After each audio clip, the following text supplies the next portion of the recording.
જાય છે લુપ્ત એટલે એને માત્રા ઘટવી, પ્રમાણ એનું ઘટવું.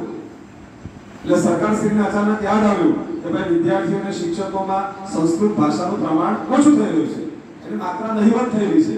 તો એનું પ્રમાણ વધારવા માટે આપણી જે ભારતીય સંસ્કૃતિ છે, આપણી જે પરંપરા છે, આખા વિશ્વમાં જે ખ્યાતનામ છે તે જળવાઈ રહે એના માટે વિશ્વ આ સંસ્કૃત ગૌરવ યાત્રાનું યોજના કરવામાં આવી છે.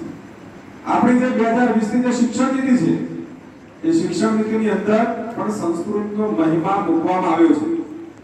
તમે અત્યારે ભણો છો તો એની અંદર પણ શ્રીમદ ભગવદ ગીતા કરી અને આપણું પુસ્તક મૂકવામાં આવ્યું છે. ખબર છે કે નહીં ખબર? ખબર છે ને? તો આપણે રામાયણ, મહાભારત કે જેમને મહાકાવ્ય કહેવામાં આવે છે હિન્દુ ધર્મની અંદર, તો રામાયણ અને મહાભારત એ પણ સંસ્કૃત ભાષામાં લખાયેલા છે.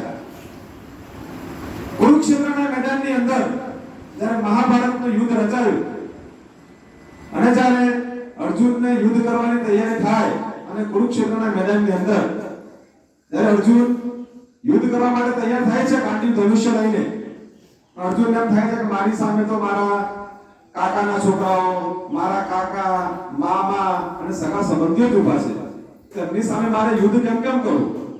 તો એ વખતે અર્જુન છે એ મૂર્છિત થઈ જાય છે.